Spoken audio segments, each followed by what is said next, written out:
자, 어제 배운 내용을 다시 한번 복습을 해볼게요.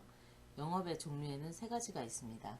화장품 제조업과 화장품 책임 판매업, 맞춤형 화장품 판매업 이렇게 세 가지로 나누어지는데 화장품 제조업과 화장품 책임 판매업은 등록을 해야 되는 영업의 종류죠.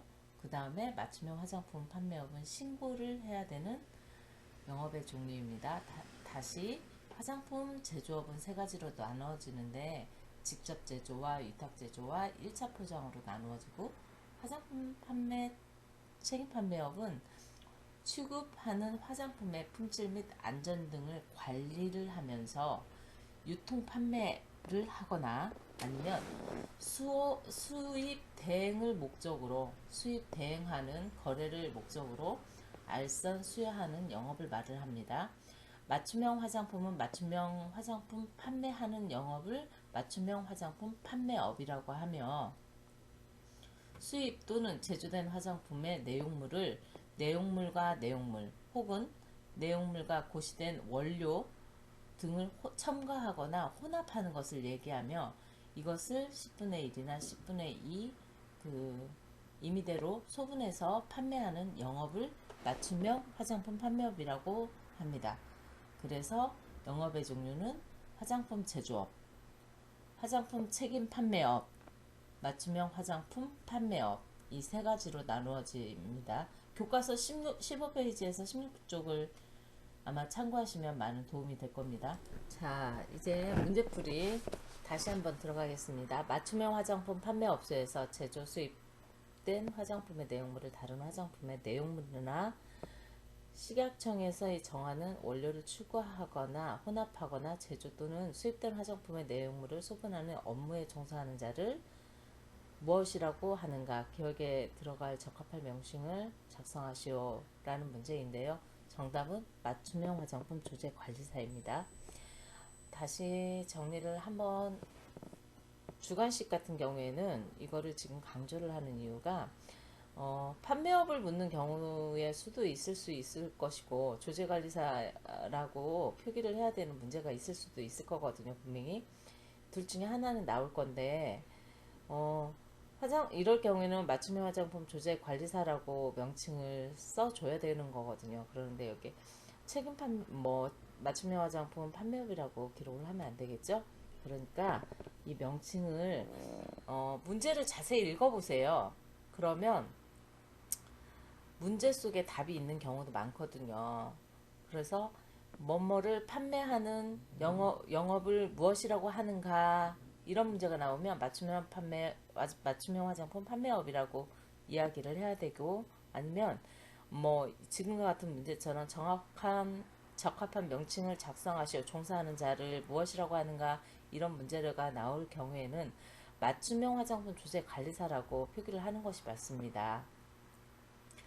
맞춤형 화장품 조제 관리사란 내용물과 내용물 혹은 내용물과 고시된 원료를 첨가하거나 혼합하는 것 혹은 소분하는 업무 종사자 이렇게 세 가지로 나누어지니까 이거는 문제가 나올 확률이 크거든요. 그러니까 꼭 외워두세요.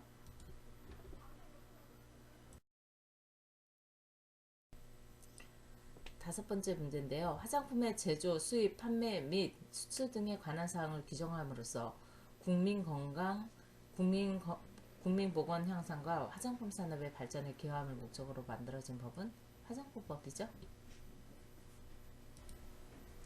화장품의 정의를 한 번은 짚고 주관식으로 나올 넘어가야 될 수도 것 같아서 있으니까 정리를 해봤습니다. 참고하세요. 화장품은 사람의 신체를 정결히 하고 아름답게 하고 매력을 증가시키며 용모를 변화시키며 인체에 대한 작용이 경미한 것을 이야기합니다. 인체에 대한 작용이 경미 완화된 것이란 정상적인 방법을 사용할 때는 물론이고 잘못 사용했을 때도 인체에 대한 작용이 경미한 것을 말하며 이것은 안정성을 지금 이야기하는 것입니다. 간단하게 화장품의 정의를 한마디로 정의를 하자면 인체를 청결 미화하여 매력을 더하고 용모를 밝게 변화시키거나 피부 모발의 건강 피부 또는 모발의 건강을 증진시키기 위해서 인체에 사용되는 물품으로 인체에 대한 작용이 경미한 것은 무엇이라고 하는가, 이런 주관식이 나왔을 때는 화장품이 정답입니다. 화장품의 정의로는 1. 사람의 신체를 정결히 하는 것을 목적으로 하는 것. 2. 신체 미화를 목적으로 하는 것. 3. 매력을 증가시키는 것을 목적으로 하는 것. 4. 용물을 바꾸는 것을 목적으로 하는 것. 5. 피부 또는 모발을 부드럽게 유지함을 목적으로 하는 것. 주관식으로 나올 수도 있고, 위에 설명된 거를 객관식으로 문제를 낼 수 있으니까 이, 이 부분은, 화장품의 정의는 꼭 알고 넘어가시는 게 시험 보실 때 유리할 것 같아요.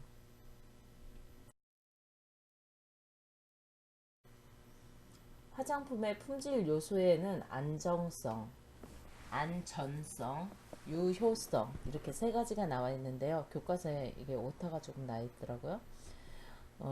먼저 화장품의 품질 요소 안전성은 인체에 장기간 지속되었을 때 자극이나 알러지, 독성 등 인체에 대한 부작용이 없어야 된다는 것을, 인체에 대해서 안전하다 이랬을 때 안전성, 그 다음에 안정성이라는 거는 사용 기간 중에 화장품이 변질되거나 변치되거나 혹은 분리되는 일이 없어야 하며 미생물 오염 등도 없어야 합니다. 만약 화장품 로션 같은 거 사용을 했는데 뭐 기름과 뭐 액상이 분리가 돼서 단계로 나눠진다거나 이렇게 하면 사용하기에 불편하겠죠. 또 하나는 이게 변질되는 경우도 있거든요. 간혹가다 천연 화장품 종류가 이렇게 유통기한 7일이나 이렇게 짧게 두는 이유가 이렇게 변질되거나 변치될 수가 있거든요. 그 다음에 미생물 오염도 될 수 있고요.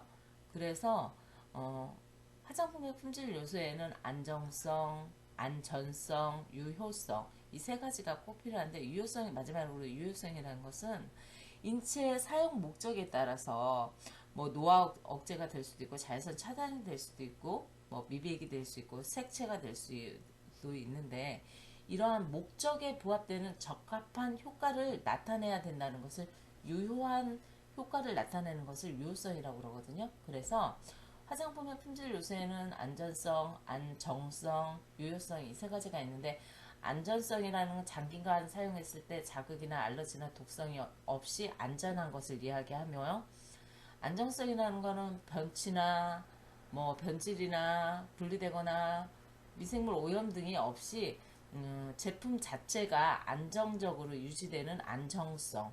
그 다음에 유효성이라는 건 그 목적에 따라서 보습이라든지 노화라든지 자외선 차단, 미백 등등 이런 효과가 목적에 맞게 효과가 유효하게 나타낸 것을 유효성이라고 표현을 합니다.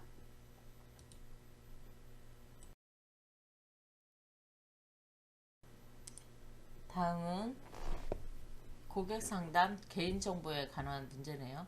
개인정보 중 민감정보에 해당하는 것으로 옳은 것은 정답 5번이죠. 민감정보와 고유 식별정보의 범위에 대해서 한번 살펴보겠습니다.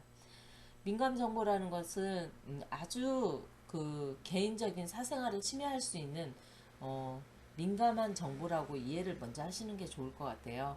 그래서 어떤 개인의 사상이나 신념, 노동조합, 정당의 가입 및 탈퇴, 정치적인 견해, 혹은 뭐 성생활이나 건강 등에 대한 정보 등이거든요. 그래서 여기에는 아까 전에 문제를 살펴보면 뭐 유전자 검사 등으로 얻어진 유전자 정보나 아니면 범죄 경력에 자료에 해당하는 그런 정보 등은 이 민감 정보에 속하는 거거든요.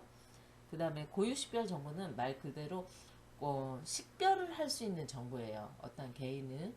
그래서 뭐 여기는 주민등록번호나 여권번호, 운전면허 아니면 뭐 외국인 등록번호 등 개인을 고유하게 이렇게 구별하기 위해서 부여된 식별 정보를 의미합니다. 마지막으로 개인정보의 목적을 한번 살펴보면, 개인정보의 처리 및 보호에 관한 사항을 정함으로써 개인의 자유와 권리를 보호하고 나아가 개인의 존엄과 가치를 구현함을 목적으로 한다라고 표현이 되어 있고요. 개인정보란 살아있는 개인에 관한 정보로서 성명, 주민등록번호 등 영상 등을 통해서 개인을 알아볼 수 있는 정보이며 해당 정보만으로 특정 개인을 알아볼 수 없더라도 다른 정보와 쉽게 결합을 해가지고 알아볼 수 있는 그런 것들을 포함을 합니다.